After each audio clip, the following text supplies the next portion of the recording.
살아계신 하나님의 말씀은 창세기 41장 37절에서 43절 말씀이며 구약 64페이지입니다. 바로와 그의 모든 신하가 이 일을 좋게 여긴지라. 바로가 그의 신하들에게 이르되 이와 같이 하나님의 영에 감동된 사람을 우리가 어찌 찾을 수 있으리요 하고 요셉에게 이르되 하나님이 이 모든 것을 내게 보이셨으니 너와 같이 명철하고 지혜 있는 자가 없도다. 너는 내 집을 다스리라. 내 백성이 다 내 명령에 복종하리니 내가 너보다 높은 것은 내 왕자뿐이니라. 바로가 또 요셉에게 이르되 내가 너를 애굽 온 땅의 총리가 되게 하노라 하고 자기의 인장 반지를 빼어 요셉의 손에 끼우고 그에게 세마포 옷을 입히고 금 사슬을 목에 걸고 자기에게 있는 버금 수레에 그를 태우매 무리가 그의 앞에서 소리 지르기를 엎드리라 하더라. 바로가 그에게 애굽 전국을 총리로 다스리게 하였더라. 아멘. 오늘날 우리나라는 지금 현재 대통령이 탄핵을 받은 상태이고 특검은 서리발처럼 문제자들을 문책하며 조사하고 있는 실정입니다. 또한 세계 경제는 불황의 늪에 빠져 들어가게 됨으로써 모든 것이 힘들고 어려워지는 것 같습니다.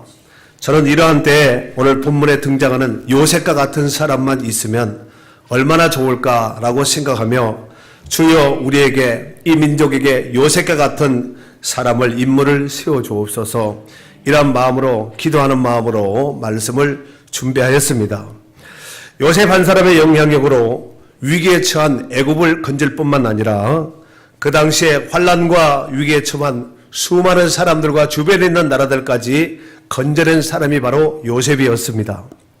고로 요셉은 장차 오실 예수 그리스도의 표상 예표의 사람이었다는 것을 알 수가 있습니다. 그렇다면 이제 먼저 우리가 오늘 본문을 접하기 위해서 좀 배경이 되는 요셉의 일생에 대해서 같이 좀 살펴보기를 원합니다.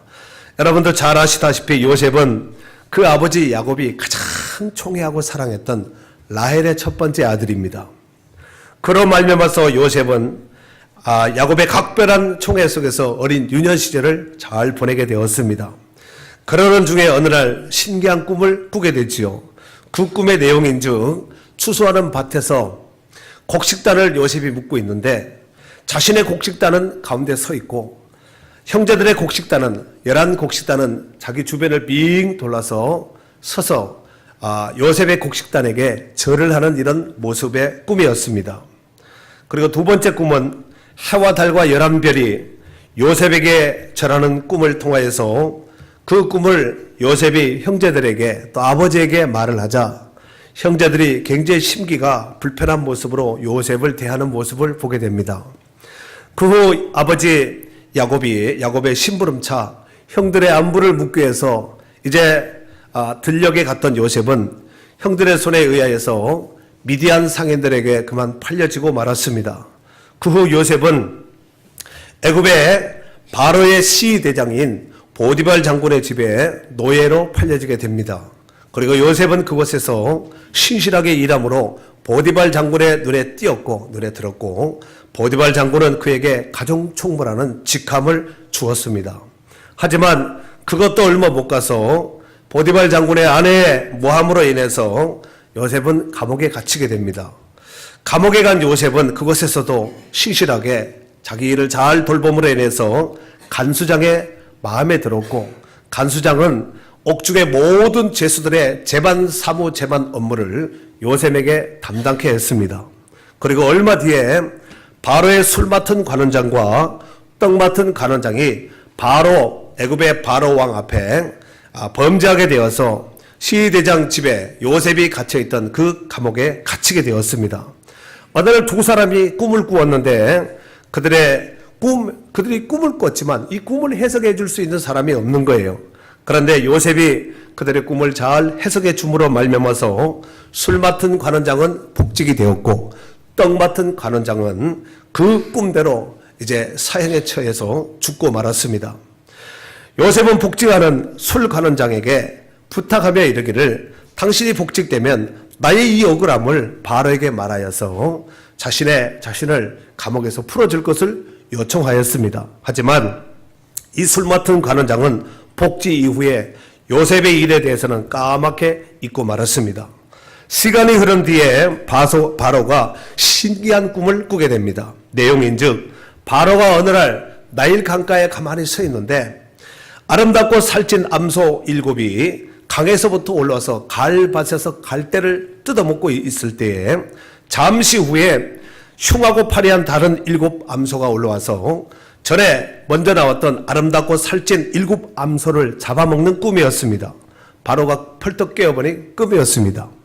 잠시 후에 다시 잠을 청하여서 꿈을 꾸었는데 이제는 한 줄기 무성하고 또 충실한 7 이삭이 나오고 그 후에 가늘고 마른 7 이삭이 나와서 조금 전에 무성하고 충실한 7 이삭을 다 잡아먹어버린 것이지요. 또 깨어보니 바로 역시 꿈이었습니다. 바로는 이 두 꿈으로 말미암아서 깊은 번뇌에 빠지게 됩니다. 그리고 애굽 전역의 꿈 해석자와 박수와 술사를 찾아서 바로가 꾼 이 꿈에 대해서 해석할 자를 찾았지만 해석할 자가 없었습니다. 그때에 술 맡은 관원장이 지난날 자신의 꿈을 해석해 주었던 요셉을 바로에게 소개합니다. 이에 요셉이 바로 앞에 불려가게 되었고 그리고 바로의 꿈을 정확하게 해석해 주었을 뿐만 아니라 꿈에 대한 대책까지 정확하게 알려주었습니다.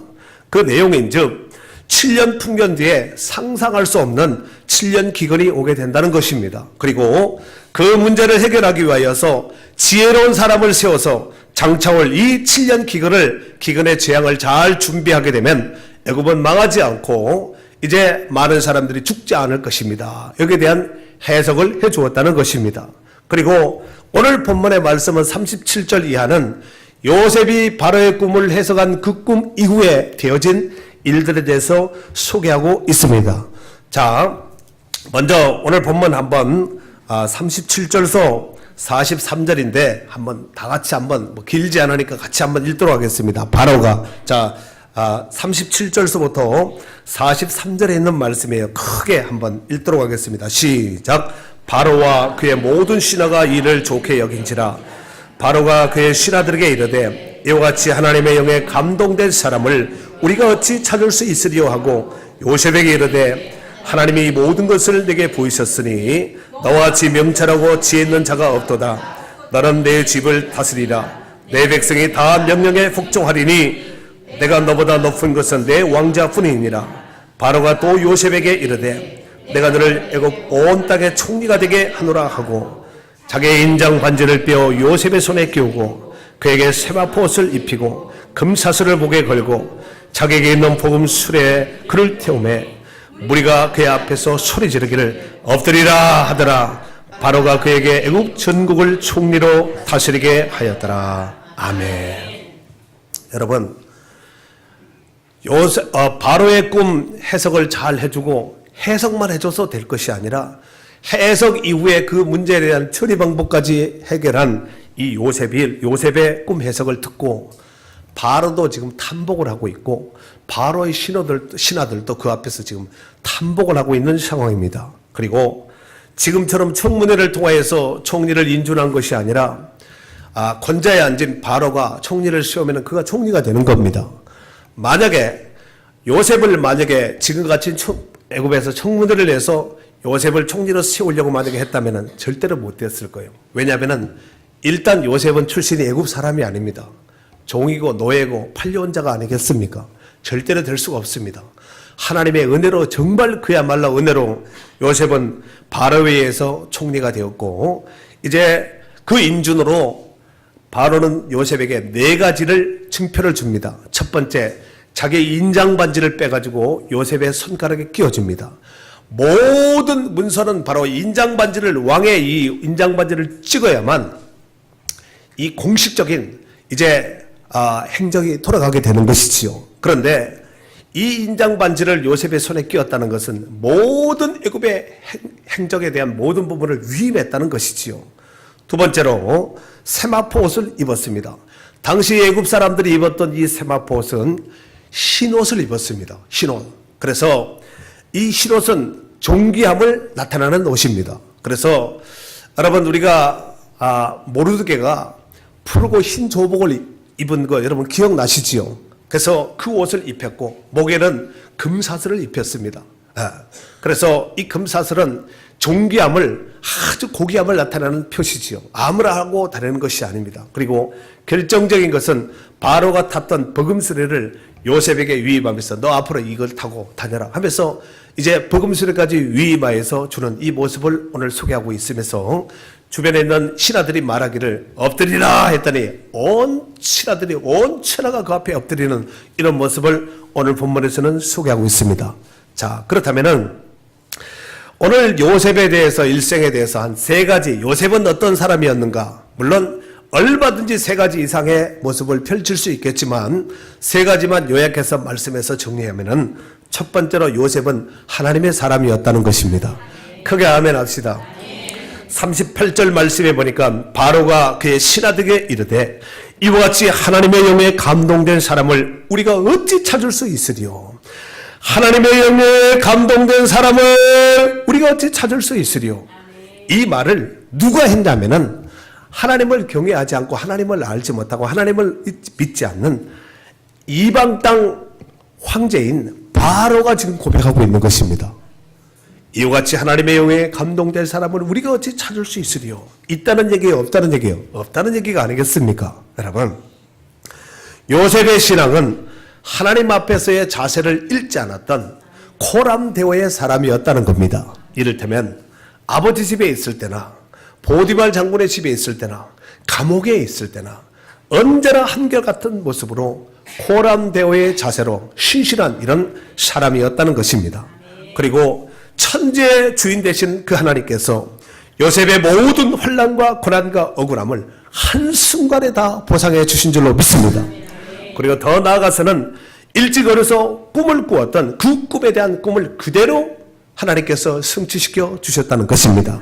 그러니까 요셉은 꿈 해석을 통하여서 자신의 지난날에 소년 시절에 꾸었던 그 꿈을 그대로 하나님께서 이루어지고 또 성취받은 이런 좋은 케이스라고 볼 수가 있겠습니다.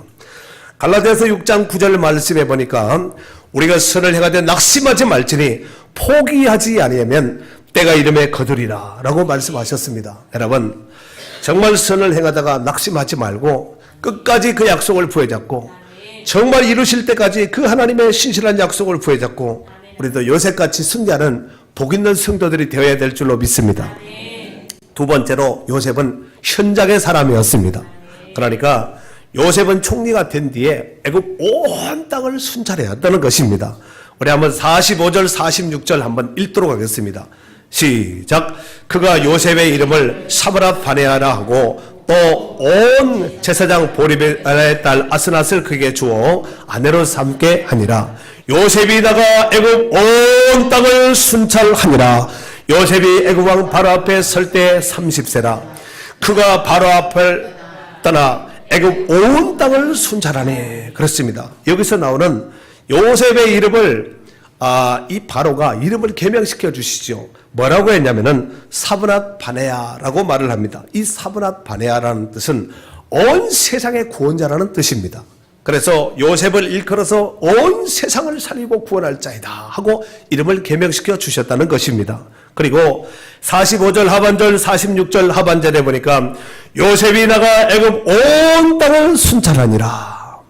그리고 46절 하반절에도 그가 바로 앞을 떠나 애굽 온 땅을 순찰하니 이렇게 말씀하고 있습니다.